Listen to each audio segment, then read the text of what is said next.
त्यांच्या संपूर्ण इतिहासामध्ये मी जात नाही तर त्यासाठी खूप वेळ लागेल. मात्र असं पुढे होता होता 1935 साल उजडलं आणि येवला या ठिकाणी घोषणा केली. नाशिकमध्ये एक शहर आहे येवला, आणि त्याच्या ठिकाणी घोषणा केली की मी हिंदू म्हणून जन्मलो तरी हिंदू म्हणून मरणार नाही. मग हिंदू काय तुम्हाला माहिती आहे की ज्यांच्या ते का आपल्या हातामध्ये नाही की कुठल्या धर्मानं मी जन्मात यावं.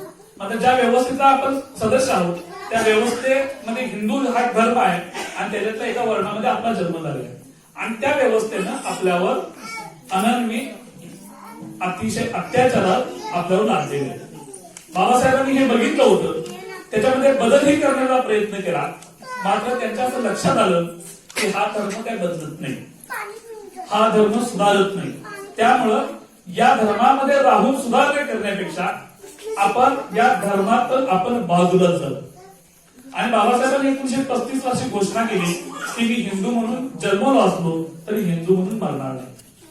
त्यानंतर तब्बल 20 वर्ष 1935 ते 1956 तब्बल 20 वर्ष बाबासाहेबांनी जगातल्या सर्व धर्मांचा तौलनिक अभ्यास केला. याच्यामध्ये इस्लाम, बुद्धिझम, ख्रिश्चन, ज्यू सगळ्या धर्मांचा बाबासाहेबांनी अभ्यास केला. आणि शीख धर्माचा त्याच्यामध्ये बाबासाहेबांना ओढा होता, इस्लामचा ओढा होता, त्याचे काही अनुयायांना त्यांनी पाठवलं देखील होतं. पण त्या सर्वांमधून त्यांना खूप नकारात्मकता आली आणि बाबासाहेबांनी 14 ऑक्टोबर 1956 रोजी नागपूर जे महाराष्ट्रातील एक खूप मोठं शहर आहे या ठिकाणी दीक्षा घेतली आणि बुद्ध धर्माचा स्वीकार केला. आणि तेव्हापासून आपण सर्वजण बुद्ध झालो. तुम्ही धर्मांतर करा अगर न करा, जो पण बाबासाहेबांचा अनुयायी आहे तो बुद्धिस्ट आहे या मताचा मी आहे. त्यामुळे 56 हा आपला नामकरण सोहळा आहे, 56/1/1960. मग प्रश्न असा येतो की बाबासाहेबांनी बुद्ध धर्म का स्वीकारला, बुद्ध धर्म म्हणजे काय, आणि आपण जी वंदना म्हणतोय बुद्धाची ती वंदना म्हणजे काय. आपण गणपतीची पण आरती करतो, आपण शंकराची पण आरती करतो, सगळ्या आरती असतात त्याच्यामध्ये गुणगान असतो. प्रत्येक धर्मातील लोक त्यांच्या त्यांच्या प्रार्थना स्थळामध्ये जातात, चर्चमध्ये जातात, मशिदीमध्ये जातात, मंदिरामध्ये जातात, गुरुद्वारामध्ये जातात आणि तिथं त्यांच्या त्यांच्या धर्माप्रमाणे सर्व प्रकारचे धार्मिक विधी केले जातात. तुम्ही जातात, अनेक जण जातात, उपवास धरता, अगरबत्ती लावता, नारळ फोडता, सगळ्या प्रकारची कर्मकांड करतात. मग बुद्ध धर्माची जी आपण प्रार्थना म्हणतो ती प्रार्थना आणि ही प्रार्थना ही एकच आहे का, तर याचा स्पष्ट सरळ अर्थ आहे की ती प्रार्थना आणि बुद्धाची वंदना याच्यामध्ये काहीही साम्य नाही. मग ते काय फरक आहे नेमका.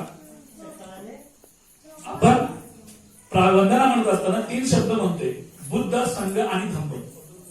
बुद्ध, संघ आणि धम्म. आपल्याला माहिती असेल गौतम बुद्ध हे क्षत्रिय राजे होते आणि ते काय पहिल्यांदा साधू नव्हते. ते एका राजाचे पुत्र, लग्न वगैरे सगळं, त्यांना मुलगाही होता आणि वयाच्या 28व्या वर्षी त्यांनी आपल्या संसाराचा त्याग केला आणि जगातल्या दुःखाचं कारण शोधण्यासाठी आपल्या सर्वस्व संपत्तीचा त्याग करून घराबाहेर पडले. आणि मग त्यांनी संपूर्ण समाज व्यवस्था बघितली आणि त्याच्यातून त्यांना जे अनुभव आले, जी समाज व्यवस्था आहे त्याची चिकित्सा केली आणि माणसाला जगण्यासाठी काय नेमकं हवंय, कोणत्या मूल्यांची गरज आहे हे त्यांनी आपल्या बुद्ध तत्वज्ञानातून सांगितले. बुद्धांचं एक वाक्य आहे, साधा आहे, जगात अवघड काय असेल तर जगात माणूस होणं खूप अवघड आहे.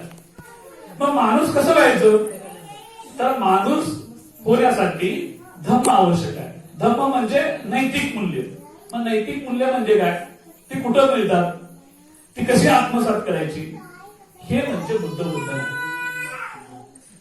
कोणत्याही तुम्ही धर्माच्या देवाचं ज्यावेळी वंदना करता, ज्यावेळी पूजा करता त्यावेळी त्या देवाविषयी आपण गुणगान गात असतो. तेव्हा म्हणतो तुम्ही मला शरण या, मी तुमची सगळे दुःख पाप सगळी माफतो. मग बुद्ध असं सांगतो का, बुद्ध असं सांगतो. बुद्ध सांगतो अत्तदीपो भव, स्वयंप्रकाशित व्हा.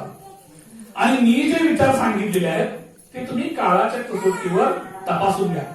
जर मी सांगितलेले विचार काळाच्या कसोटीवर खरे उतरत नसतील तर तुम्ही ते टाकून द्या. माझं वचन म्हणून आहे, तुम्ही ते स्वीकारू नका. मी तुम्हाला खूप साध्या भाषेमध्ये सांगतो. बुद्ध काय म्हणतो की मी सांगितलं ना ऐकायचं नाही, तर ते काळाच्या कसोटीवर उतारलं पाहिजे, त्याच्यामध्ये वैज्ञानिक दृष्टिकोन असला पाहिजे, तरच तुम्ही तो स्वीकारा. आणि बाबासाहेबांनी देखील बुद्ध धर्म स्वीकारत असताना बुद्धाची प्रचंड मोठी चिकित्सा केली. बाबासाहेबांचा बुद्धांनी धर्म जो आहे तो सगळ्याच्या सगळा हा चिकित्सेवर आधारित आहे. चिकित्सा म्हणजे प्रत्येक मूल्य बाबासाहेबांनी त्याला फोडून सांगितलंय की बुद्ध हा कसा तार्किकतेवर आधारित आहे, बुद्ध हा कसा वैज्ञानिक दृष्टिकोनावर आधारित आहे.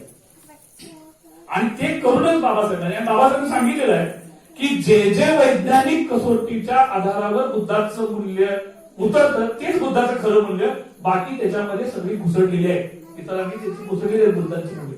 म्हणून बाबासाहेबांचा बुद्धांनी धर्म ज्यावेळी प्रकाशित झाला त्यावेळी जगातल्या अनेक बौद्ध धर्मगुरूंनी बाबासाहेबांच्या त्या पुस्तकावर प्रचंड मोठी टीका केली आहे. आणि त्याने असं म्हटलंय की बाबासाहेबांनी सांगितलेला बुद्ध धर्म हा खरा बुद्ध धर्मच नाही. मात्र बाबासाहेबांनी कुणाचं ऐकलं नाही की बाबासाहेबांनी चिकित्सा केली. बाबासाहेब जगातल्या Columbia, London economics of school या अशा नामवंत शिक्षण संस्थांमध्ये शिकून आलेले होते आणि त्यांनी ती वैज्ञानिक दृष्टिकोन डोळ्यासमोर ठेवून बुद्धाची चिकित्सा केली.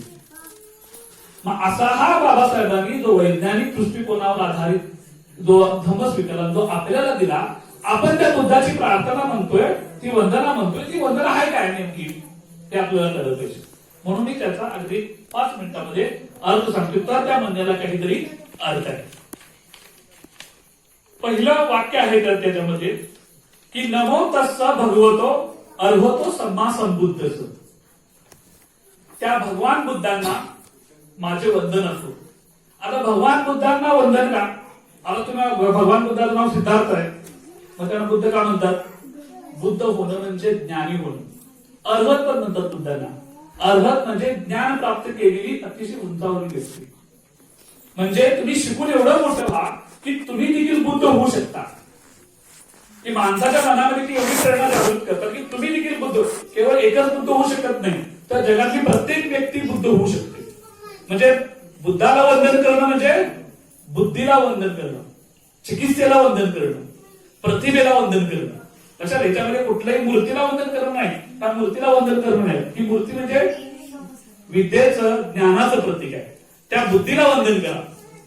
दुसरा आहे नमो तस्स भगवतो अर्हतो सम्मा संबुद्ध, म्हणजे 3 वेळा म्हणायचं.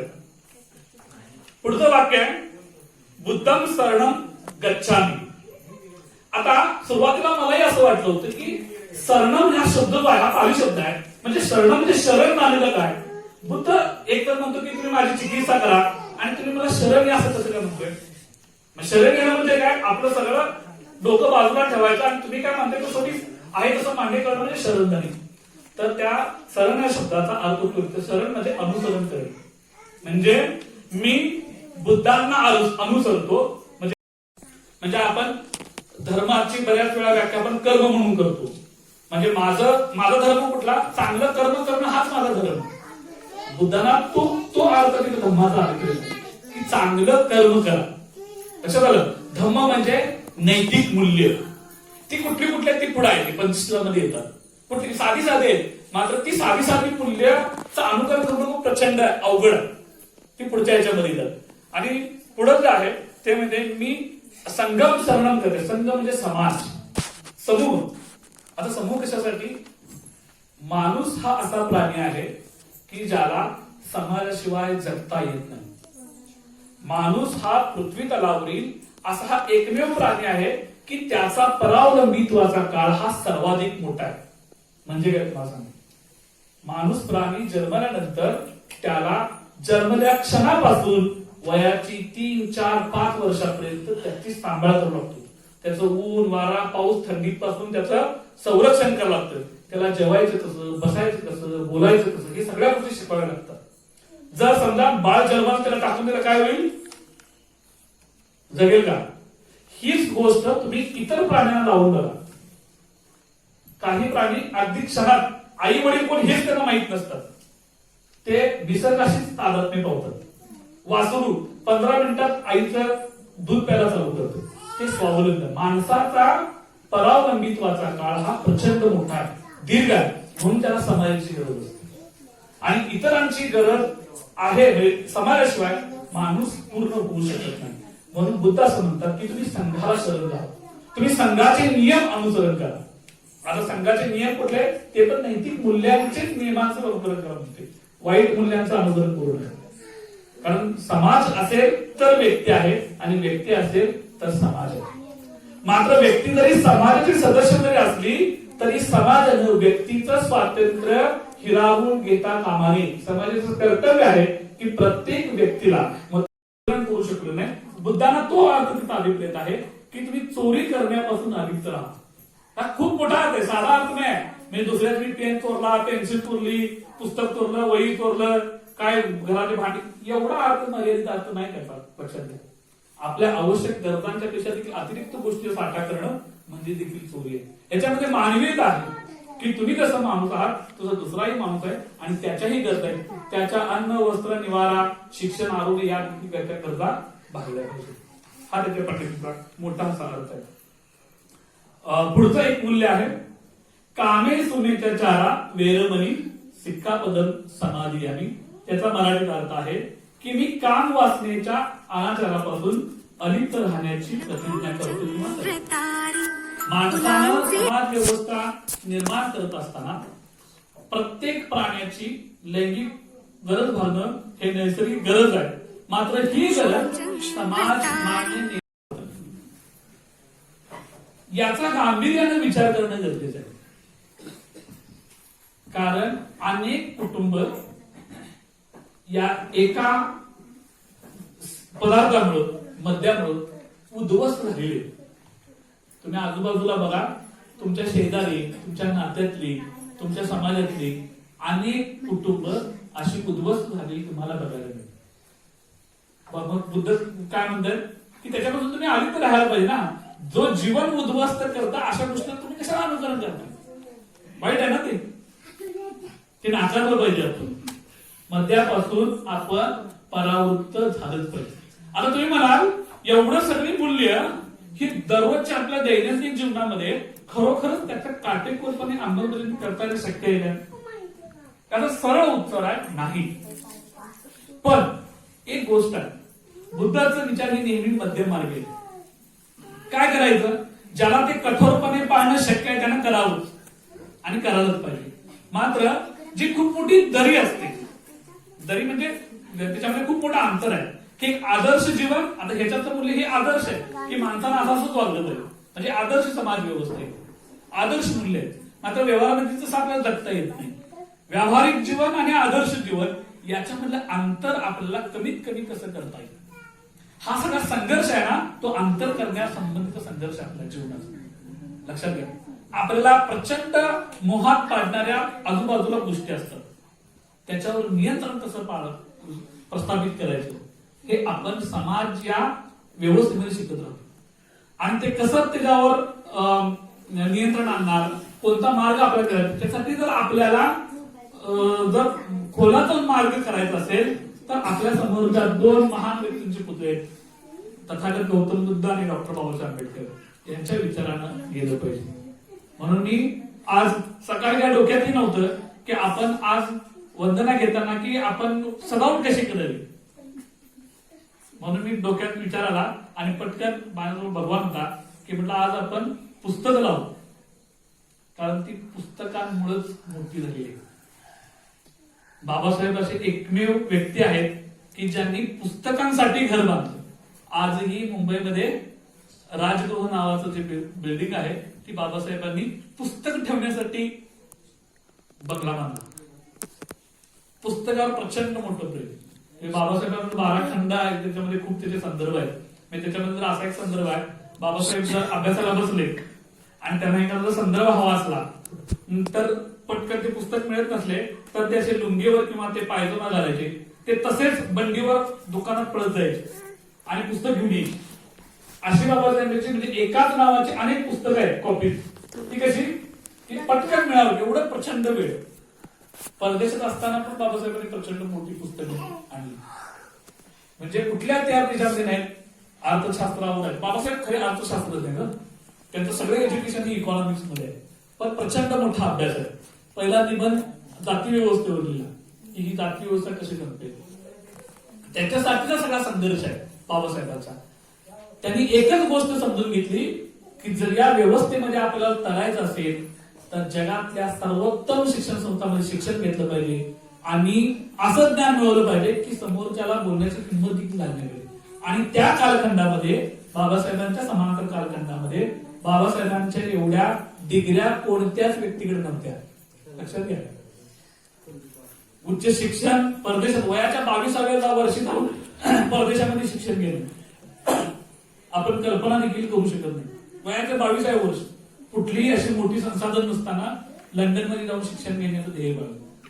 त्यासाठी त्यांना कृष्णाजी अरुण केळकर, सयाजीराव गायकवाड महाराज, छत्रपती शाहू महाराज ही जी अतिशय उदार अंतःकरणाची माणसं होती त्यांनी बाबासाहेबांना प्रचंड मोठं आर्थिक सहकार्य केलं. आणि ते आर्थिक सहकार्य केल्यामुळं बाबासाहेबांनी त्याच्यातल्या एका पै आणि पैचं सोनं करून दाखवलंय. सोनं की एखाद्याला मदत केली तर त्याचं काय चीज होऊ शकते याचं मूर्तिमंत उदाहरण म्हणजे बाबासाहेब. सयाजीराव गायकवाड महाराज असतील. सयाजीराव गायकवाड महाराजांचं मी एवढं मुद्दाम सांगतो की त्यांच्याशी जर करार होता की बाबासाहेबांनी परदेश शिक्षण घ्यायचं आणि भारतामध्ये आल्यानंतर त्यांनी त्यांच्या संस्थांमध्ये कारकुनी करायची. कारण ते पैसे फेडलं पाहिजे ना. पैसे फेडायला पाहिजे. बाबासाहेब गेले शिक्षण घेऊन आल्यानंतर तिथे नेहमीप्रमाणे अनुभव शिपाई फाईल घेईना, पाणी प्यायला देईना. बाबासाहेबांनी त्या ठिकाणी पारशी गृहस्थाचं नाव पारशी आहे असं सांगितलं आणि त्या ठिकाणी राहायला गेले. पण थोड्या दिवसातच कळले की पारशी नाहीत, हे महार आहेत, अस्पृश्य आहेत. त्यांना त्यांच्या घरातून काढून टाकलं. आता तुम्ही विचार करा त्या कुठं हिस्टॉरिकल ह्याच्यामध्ये येत नाही पण एक गोष्ट मला सांगतो. विचार करा सयाजीराव गायकवाड महाराजांनी ठरवलं असतं की मी यांना पैसे दिलेले आहेत आणि या पैशाच्या बदल्यामध्ये ठरलेल्या नियमानुसार त्याची परतफेड म्हणून बाबासाहेबांनी इतक्या वर्षांची नोकरी करायलाच पाहिजे. सयाजीराव गायकवाड महाराजांनी एका मिनिटात सांगितलं असतं की यांना कुठेतरी रूम बघून द्या. सयाजीराव गायकवाड महाराजांनी त्याच्यामध्ये लक्ष दिलं नाही. मोठ्या माणसात न करता देखील काय काय करतात हे त्याचं उदाहरण तुम्हाला सांगतो. राजा माणूस एक हुकूम काढला असताना बाबासाहेबांना बंगला दिला असता पण सयाजीराव गायकवाड महाराजांनी दिलं नाही. का? कारण त्यांना माहिती होतं की या व्यक्ती कारकून करण्याच्या ह्याची नाही. यांना खूप मोठा पल्ला गाठायचा. लक्षात घ्या. हे कुठं त्याची नोंद नाही पण हे मी माझा अनालिसिस तुम्हाला सांगतो. त्यांना खूप मोठा पल्ला गाठायचा. जर कारकुनकीच करत बसले असते तर म्हणजे त्यांना मदत करणाऱ्या माणसांचं देखील मन आणि त्यांची विचार करण्याची पातळी किती उंची होती. म्हणून पुस्तक एवढ्यासाठी ती माझी तुम्हाला कळकळीची विनंती आहे. प्रत्येक आईने वाढदिवसात पोरांची करताय त्यांना छोटस पुस्तक घेत जावं. पोरांना काय वाचतोच लक्ष देत जावं. शाळेला आहेत सगळी मुलं आपली. आता शाळेची परिस्थिती वाईट आहे पण त्यांना पोरांना आपण शिकवलं पाहिजे. आणि जर आपण नाही शिकवलं पोरांना तर दुसरं कोणीही आपल्या मुलांना शिकवायला येणार नाही. मी सहज असं 2 दिवस विचार करतोय आपल्या क्लास 1 ऑफिसर तुमच्या नंतर आणि बापू काढण्याचे तर कोण आहे? 70 वर्षात आपल्याकडे शिक्षक किती आहे? कोण आहेत शिक्षक? Class 1 officer 2. आता ते रिटायर होऊन झाल्या. मग रिटायर होऊन किती वर्ष झाली? 18-19 वर्ष. त्याच्यानंतर एकही झालं नाही. एकही महिला शिक्षिका आपल्याला झाली का? महिला शिक्षिका कोण आहे? कोण नाही. PSI पोलीस वगैरे महिलाच्यात कोण आहे? एकच आपले पोलीस आहेत. म्हणजे गेल्या 56 मला वाटतं आपल्याला आंबेडकर 56 झाली ना, 56-57 झाली ना, पहिली 56 झाली, 56-57 झाली, तितकं 56 झाली ना. 56 आता 20 वर्ष किती वर्ष झाली? एवढ्या वर्षात आपण समाज म्हणून खरं तर आपण अपयशी आहोत. ही वस्तुस्थिती आहे.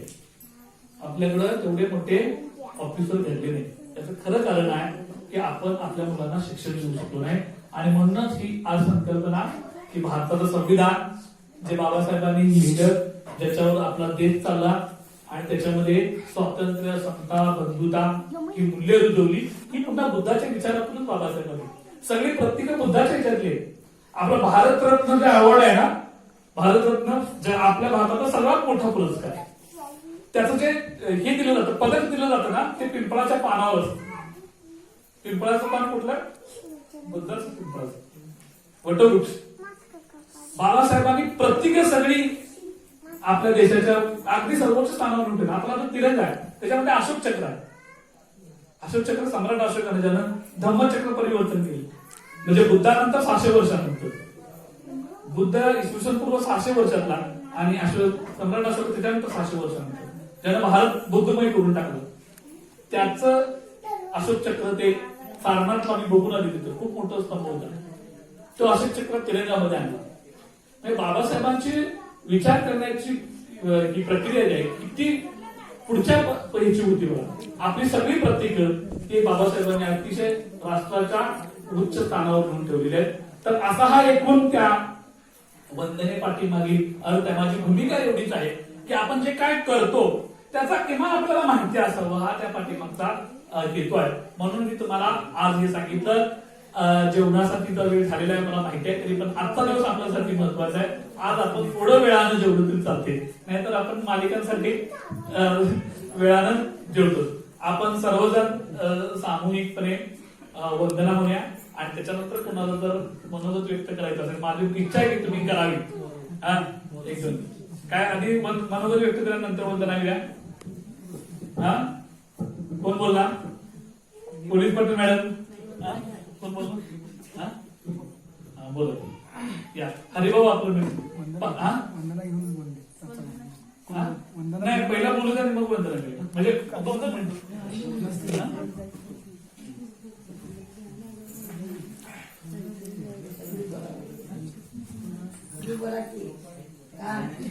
त्याच्यातच काय जाते बोलायला. कोण बोलणार आहे का?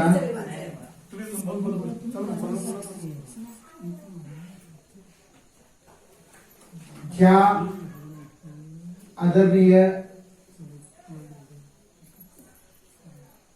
भारतीय राज्यघटनेचे शिल्पकार बोधिसत्व डॉक्टर बाबासाहेब आंबेडकर यांनी तुम्हा मला व्यक्ती स्वतंत्र व्यक्तीचा अधिकार